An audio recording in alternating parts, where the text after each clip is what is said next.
Gujarat ATS છે તે હૈદરાબાદના એક ડોક્ટરની ધરપકડ કરે છે જે ગાંધીનગરમાં હથિયાર લેવા માટે આવે છે અને જ્યારે આ આતંકીની ધરપકડ થાય છે ત્યારે ખુલાસો થાય છે કે આ આતંકી છે તે ડોક્ટર છે અને આ ડોક્ટર છે તે એક એવું પોઈઝન બનાવવાનો હતો અને આ પોઈઝન એટેક છે તે કરવાની તૈયારીમાં હતો।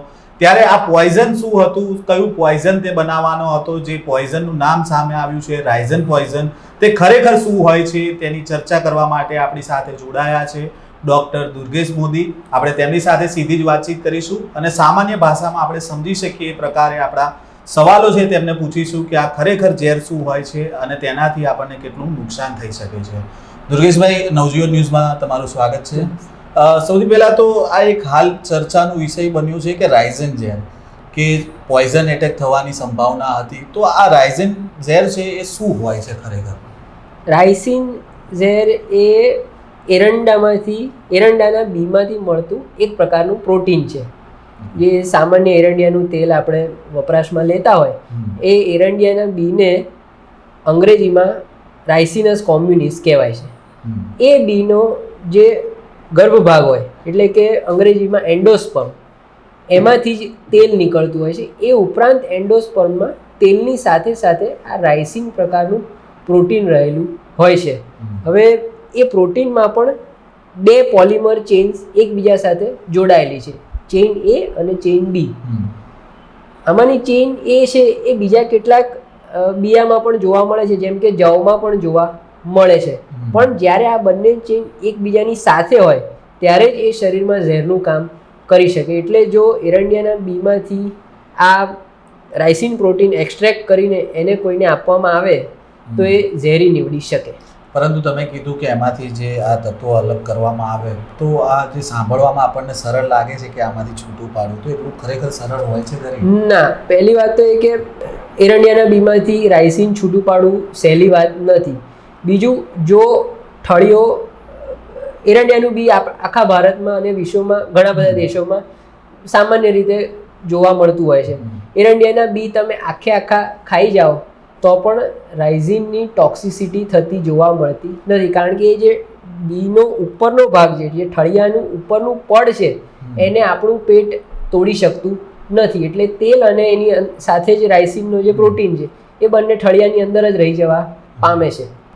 જો ઠળિયો ચાવીને પણ ખાવામાં આવ્યો હોય તો પણ કેટલીક વખત રાઇસિનનું શરીરમાં એટલે કે જઠરમાં, આંતરડામાં પૂરતા પ્રમાણમાં અબ્સોર્પ્શન એટલે કે શોષણ ન થવાને કારણે પણ એ ઝેરી નીવડતું નથી। જો બહુ મોટી માત્રામાં એરંડિયાના બી ચાવીને ખાવામાં આવે તો એ ઝેરી નીવડી શકે। ઘણી વખત પ્રાણીઓમાં એ ઝેરી નીવડ્યાના દાખલા જોવા મળ્યા છે કે પ્રાણીઓએ એરંડિયાના બી બહુ બધા ખાઈ લીધા હોય, ચાવીને ખાધા હોય, તો પછી એ ઝેર શરીર માટે હાનિકારક કે પ્રાણઘાતક નીવડી શકે।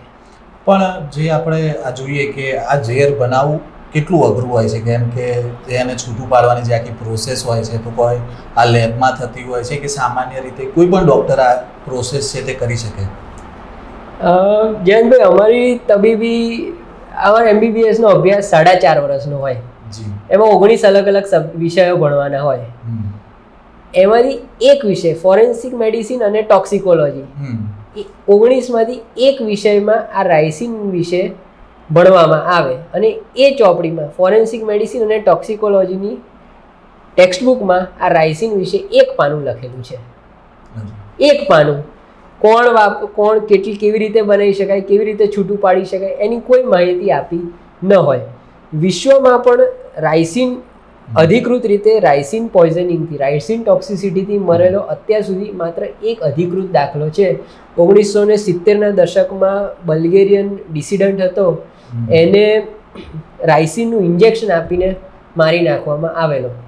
હવે આ રાઇસિન એ શરીર માટે ઝેરી ચોક્કસ, અને એને કોઈ પણ ફોર્મમાં લેવામાં આવે તો એ નુકસાનકારક નીવડી શકે। એને તમે મોઢેથી લો, ઊંડો શ્વાસથી લો, ચામડી પર એનું એક્સપોઝર થાય કે પછી ઇન્જેક્શનમાં આપવામાં આવ્યું હોય, જે પ્રકારે એનું શરીરમાં એ ઝેર શરીરમાં અંદર ગયું હોય એ પ્રકારના એના લક્ષણો જોવા મળે।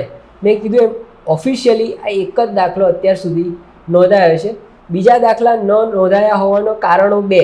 એક કે આ ઝેર એરંડિયાના બીમાંથી આ ઝેર છૂટું પાડવું અઘરી વાત છે, અને બીજું જો આ ઝેરને છૂટું પાડી પણ દો અને ધારો કે કોઈ વ્યક્તિને આપવામાં આવે તો એનાથી થતું મૃત્યુ તત્કાળ હોતું નથી.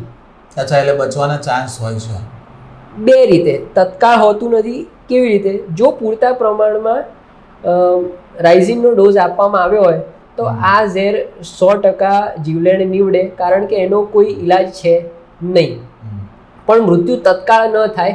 મૃત્યુ 36, 48, 72 એટલે કે 3 થી 7 દિવસની અંદર થતું હોય છે. એટલે ધારો કે તમે કોઈને આ ઝેર આપ્યું હોય તો સીધું એ વ્યક્તિ પર પિનપોઈન્ટ ન કરી શકાય, કારણ કે ઝેર તો તમને જે તે વ્યક્તિએ 3 દિવસ પહેલા આપ્યું છે. એટલે આ સ્લો પોઈઝન છે, ઝીરો પોઈઝન છે. મેં કીધું એમ રાઇસિન એક પ્રોટીન છે અને શરીરમાં જઈને એ બીજા શરીર પોતે જે પ્રોટીન બનાવતું હોય એ પ્રોટીનના મેટાબોલિઝમમાં પ્રોટીન શરીરના પોતાના પ્રોટીન્સ બનવાની પ્રક્રિયામાં એ ખલેલ પહોંચાડે. એટલે ધીરે ધીરે શરીરની દરેક સિસ્ટમ્સ ખોરવાતી જાય. ચયાપચય, શ્વાસોશ્વાસ, રુધિરાભિસરણ તંત્ર, મગજ, ચેતાતંત્ર, દરેકના જે પ્રોટીન બનાવવાની પ્રક્રિયા છે એ ધીરે ધીરે ખોરવાય અને ધીરે ધીરે એક પછી એક ઓર્ગન્સ ફેલિયરમાં જાય. એટલે મલ્ટી ઓર્ગન ફેલિયરથી વ્યક્તિનું મૃત્યુ થાય. પરંતુ જે આ આતંકી ડૉક્ટર જે પકડાયો છે એની પોતાની રેસ્ટોરન્ટ પણ હતી. એટલે અત્યારે તો અલગ અલગ તર્ક છે કે બની શકે એવું કે એ ફૂડ પાર્સલ થકી પણ આવી રીતે એટેક કે પોઈઝન એટેક થઈ શકે. તો આ જે પોઈઝન છે એ કેવી રીતે લોકોને આપી શકાય? જેમ કે મેં તમને કીધું કે જમવામાં પણ આપી શકાય, તો એના કઈ રીતના પ્રકાર કેવી રીતના હોય છે? એક વાત આપણે સમજવી પડે કે જ્યાં એરંડિયાનું તેલ ઘણા બધા લોકો વાપરતા હોય છે, તે છતાં એરંડિયાના તેલથી કોઈને આ રાઇસિનનું પોઈઝનિંગ થયાનું જાણવા મળતું નથી. કારણ કે એરંડિયાનું તેલ જ્યારે બનાવવામાં આવે ત્યારે એને અમુક તાપમાને ગરમ કરવામાં આવે છે. આ રાઇસિનનું પ્રોટીન એવું છે કે જે હીટથી એટલે કે ગરમીથી ડીનેચર થઈ જાય. એના જે પ્રોટીનનું જે બંધારણ હોય એ ફેરવાઈ જાય, અને એ ફેરવાઈ જાય એટલે એ પ્રોટીન નિષ્ફળ નીવડે. એ પ્રોટીન શરીર માટે ઝેરી એટલે નુકસાનકારક કે પ્રાણઘાતક ન નીવડી શકે. એટલે જો આ પ્રોટીનને અમુક અંશની ગરમી આપવામાં આવે, સાધારણ રીતે 80 ડિગ્રીની ગરમીથી ઉપર તાપમાન લઈ જવામાં આવે તો આ પ્રોટીન ડીનેચર થઈ જાય. હવે વ્યક્તિગત રીતે મેં કીધું એમ અત્યાર સુધી એક જ ઓથેન્ટિકેટ દાખલો નોંધાયો છે કે ઇન્જેક્શનથી રાઇઝિન આપ્યું હોય. પણ જે સિસ્ટમ જો સિગરેટમાં રાઇઝિન ફૂંકવામાં આવે તો એ ફેફસા દ્વારા શરીરમાં જઈ શકે. ખોરાક કે પ્રવાહીમાં આપ્યું હોય તો એ પાચન તંત્ર દ્વારા શરીરમાં જઈ શકે. ઇન્જેક્શન આપવામાં આવ્યું હોય તો એ શરીરમાં રુધિરાભિસરણ તંત્ર દ્વારા ફરી શકે, કે પછી બહુ મોટી માત્રામાં ચામડીથી એક્સપોઝર થયું એટલે કે એનું જે પાવડર છે એ ચામડીના સીધા સંસર્ગમાં આવે તો ચામડીના લક્ષણોથી શરૂઆત થતી જોવા મળે. પણ એક એવી પણ વાત આવી છે કે આ ઝેર વિશે, કે આ ઝેર છે એ બહુ ઘાતક એટલા માટે ગણવામાં આવે છે કે મિલીગ્રામમાં પણ લોકોને ઇમ્પેક્ટ કરે છે. તો આ વાતમાં કેટલું તથ્ય છે? રાઇસિન એ અતિશય પોટન્ટ ઝેર છે. 1 થી 10 માઇક્રોગ્રામ પર કિલોગ્રામ એટલે કે 70 કિલોગ્રામનો કોઈ વ્યક્તિ હોય તો 70 થી 200 માઇક્રોગ્રામ મિલીગ્રામ પણ નહીં, માઇક્રોગ્રામ જેટલું રાઇસિન એ જે તે વ્યક્તિ માટે જીવલેણ નીવડી શકે. હવે એનો આધાર એ રાઇસિન પ્રોટીન તમે કેટલી શુદ્ધ માત્રામાં તારવ્યું છે અને એનું એક્સપોઝર શરીરને કેવી રીતે થયું છે. જો ખોરાક દ્વારા લેવામાં આવ્યું હોય તો ખોરાકના જે પાચક રસો છે એ આ રાઇસિન પ્રોટીનને કેટલેક અંશે વિઘટિત કરી નાખતા હોય છે. તો અમુક ડોઝ જે ઇન્જેક્શન દ્વારા જીવલેણ નીવડી શકે એ જ ડોઝ જો ખોરાક દ્વારા લેવામાં આવ્યું હોય તો એટલું પ્રાણઘાતક ન પણ નીવડી શકે. પણ જે આ જે ડૉક્ટર જે ઝડપાયો છે એની જોડેથી એક ઓઇલ મળ્યું હતું, કેસ્ટર્ડ ઓઇલ. તો આ શું હોય છે અને આ ઝેરને કોઈ સંબંધ હોય છે ખરી? કેસ્ટર ઓઇલ એટલે એરંડિયાનું તેલ. એરંડિયાના ઠળિયામાંથી જ આ રાઇસિન મળે અને એરંડિયાના ઠળિયામાંથી જ આ કેસ્ટર ઓઇલ બને. કેસ્ટર આ જે ઠળિયા એરંડિયાના જે બિયા કે ઠળિયા મેં જે કીધા એને અંગ્રેજીમાં કેસ્ટર બીન્સ કહેવાય. એ કેસ્ટર બીનનો જે એન્ડોસ્પર્મ હોય એટલે કે ભ્રૂણ ભાગ હોય એ ભ્રૂણ ભાગમાંથી જ તેલ છૂટું પડે અને રાઇસિન પણ છૂટું પડે. તેલ જે છૂટું પડે એમાં પણ અમુક ટ્રેસ અમાઉન્ટમાં એટલે કે નગણ્ય માત્રામાં રાઇસિન તત્વ રહેલું હોય છે.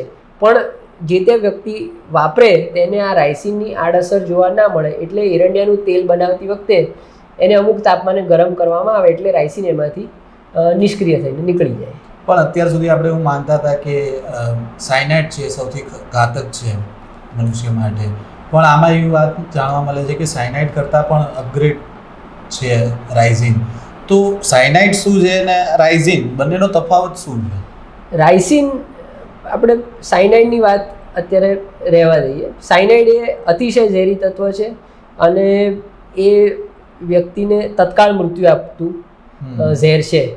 રાઇઝિન એવું ઝેર નથી, એ ધીમી ગતિનું ઝેર છે અને કેટલી માત્રામાં શરીરમાં ગયું છે એના આધારે લક્ષણો જોવા મળે. જેણે શ્વાસ વાટે રાઇઝિન શરીરમાં લીધું હોય એને ફેફસાના લક્ષણો જોવા મળે, ઉધરસ જોવા મળે, ન્યુમોનિયા થયો હોય, શરદી થઈ હોય એવા લક્ષણો જોવા મળે, ફેફસામાં પાણી ભરાવા લાગે અને ધીરે ધીરે શરીરના બીજા ભાગો સુધી ફેલાય. પોટેશિયમ સાયનાઇડ કે સાયનાઇડ ઝેર એ તત્કાળ મૃત્યુ આપતું ઝેર છે, જ્યારે રાઇઝિન એ ધીરી ગતિએ મારતું ઝેર છે. તમે જે કીધું કે નાકથી, તો એ ખાલી જે સ્મોક કરતા હોય એ લોકો માટે જ છે કે એનું કોઈ અન્ય હોઈ શકે? રાઇઝિનની ધૂણી સળગાવી હોય અને ધૂણી તમારા શ્વાસમાં લેવામાં આવે તો પણ ઇમ્પેક્ટ કરી શકે. પણ મેં કીધું એમ કે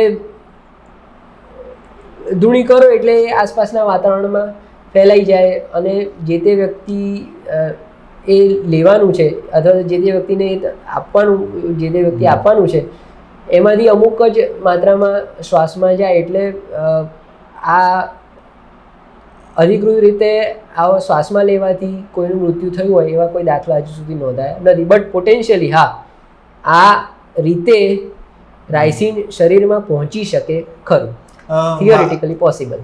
અત્યાર સુધી આપણે રાઇઝિન ઝેરની વાત કરી, પરંતુ હવે આપણે ડૉક્ટર્સની વાત કરવી છે કે જે રીતે અત્યારે ભારતભરમાંથી અત્યારે આપણે ગુજરાત એટીએસે એક ડૉક્ટરની ધરપકડ કરી જે આતંકી કૃત્યને અંજામ આપવાના હતા, તૈયારીમાં હતા, ઝેર બનાવવાના હતા. જમ્મુ કાશ્મીરમાંથી આવી રીતે ડૉક્ટર પકડાય છે અને આખા ભારતભરમાં અત્યારે ડૉક્ટર્સની ચેન છે તે પકડાઈ રહી છે જે આવી રીતે આતંકી કૃત્યોમાં સામેલ થવાના હતા કે થઈ ગયા હતા. પણ ડૉક્ટર જ્યારે આટલો બધો અભ્યાસ કરે છે, એનું મેન્ટલી એકદમ પાવરફુલ હોય છે, છતાં ડૉક્ટર કેવી રીતે આ લોકોની જાણમાં આવી જાય? આ આઉટ ઓફ ક્વેશ્ચન છે મારો, તમે એક ડૉક્ટર છો એટલા માટે હું પૂછી રહ્યો છું કે ડૉક્ટર આટલો ભણેલો માણસ કેવી રીતે આવી રીતે આ લોકોના જાણમાં આવી જાય અને લોકોનો જીવ લેવા માટે સુધી એ લોકોના પ્લાનિંગ બનાવે? ડૉક્ટરનું કામ તો લોકોનો જીવ બચાવવાનું છે. જયંતભાઈ, હવે બહુ જ આશ્ચર્યજનક વાત છે કે દરેક ડૉક્ટરે જ્યારે MBBS પાસ કરે ત્યારે અમે હિપોક્રેટિક ઓથ લીધી હોય છે અને એનું પહેલું જ વાક્ય છે પ્રાઇમમ નોન નોસિયર, એટલે કે ફર્સ્ટ ડુ નો હાર્મ.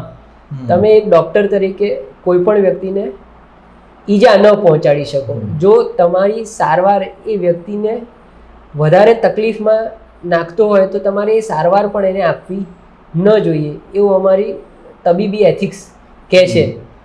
બીજો જે તમે સવાલ કર્યો કે એક ડૉક્ટર કેવી રીતે આવું કરી શકે, મારું એવું સ્પષ્ટપણે માનવું છે કે અભ્યાસ અને માનસિકતાને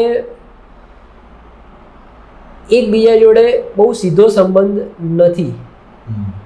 ભણતર અને અભ્યાસ એ અલગ વસ્તુ છે અને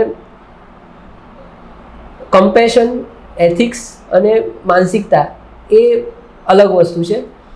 ચોપડીઓ ભણવાથી અભ્યાસમાં તમે ઉત્તીર્ણ થઈ શકો, પણ એનાથી તમારી માનસિકતા બદલાતી નથી.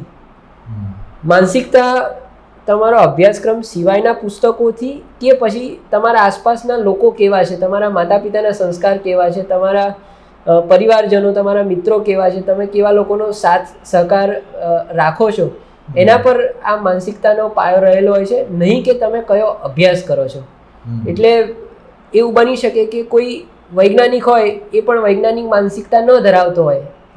એ જ રીતે એવું બની શકે કે એક ડૉક્ટર પણ કમ્પેશનેટ માનસિકતા ન ધરાવતો હોય.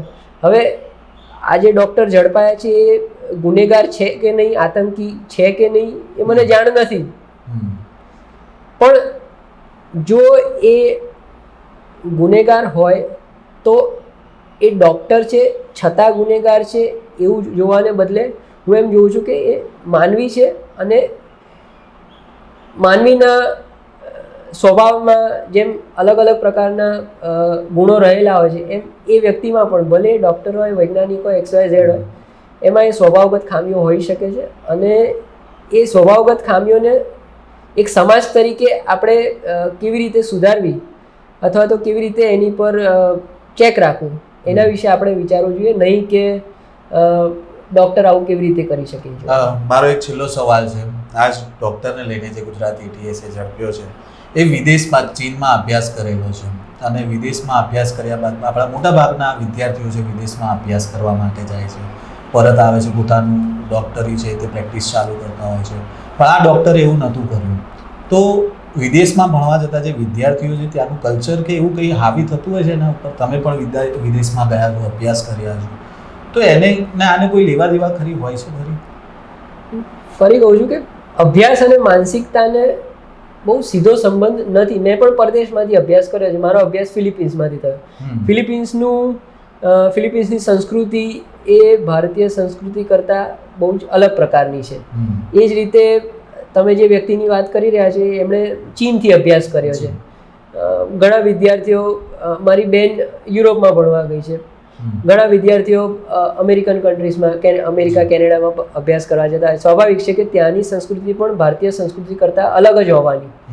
તમે જે તે જગ્યાએ અભ્યાસ કરવા જાઓ છો, ત્યાંની સંસ્કૃતિ, ત્યાંના મૂલ્યો અને તમારા પોતાના દેશના સંસ્કારો, મૂલ્યો એ વચ્ચે તમે કેટલો તાલમેલ સાધી શકો છો, એ તો તમારા વ્યક્તિગત સ્વભાવ પર આધારિત છે, તમારા માતા પિતાના સંસ્કારો પર આધારિત છે, તમારો પરિવાર સાથેનો ઘરોબો કેવો છે, મિત્રો કેવા છે એના પર આધારિત છે, નહીં કે તમે ક્યાં અભ્યાસ કર્યો છે. બાકી મેં તમને કીધું એમ, અમારી 4.5 વર્ષના મેડિકલ અભ્યાસમાં આ રાઇસિન ઝેર વિશે એક પાનું લખાયેલું છે. એટલે બની શકે હવે તો ગૂગલ ને AI હવે એ અમારા સમગ્ર અભ્યાસક્રમની ચોપડીનો થોકડો કરો તો જમીનથી આટલે સુધીનો થોકડો થાય.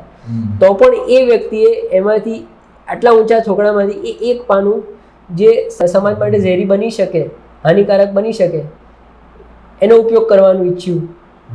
બીજી વ્યક્તિ હોય તો એ બીજી રીતે ઉપયોગ કરવાનું ઈચ્છે. એટલે એ ક્યાં ભણ્યા છે એના કરતાં એમની જે તે વ્યક્તિની સંગત કેવી હતી અને કયા સંજોગો હેઠળ એમણે આ પગલું ભરવાનો નિર્ણય લીધો, એની પાછળ જો તપાસ એજન્સી વધારે ધ્યાન આપે તો કદાચ વધારે સવાલોના જવાબો મળી શકે. જી બિલકુલ. નવજીવન ન્યૂઝ સાથે જોડાવા બદલ ખૂબ ખૂબ આભાર દુર્ગેશભાઈ. તો આ હતી જે અત્યારે રાઇઝિન પોઈઝન છે જે ચર્ચામાં આવ્યું હતું, કારણ કે ગુજરાત ETS જે ડૉક્ટરને પકડે છે તે આતંકી કૃત્ય સાથે જોડાયેલો હતો અને તે પોઈઝન એટેક કરવાનો હતો તેવી એક માહિતી છે તે સામે આવી. અને આ પોઈઝન શું હતું, પોઈઝનની શું અસરો થાય છે જેની સારી સમજ છે તે આપણને ડૉક્ટર દુર્ગેશે આપી છે. આ પ્રકારની ચર્ચા સાથે ફરી મળીશું. નવજીવન ન્યૂઝ સાથે જોડાયેલા રહેજો. વૈષ્ણવજન તો તેને કહીએ જે પીડ પરા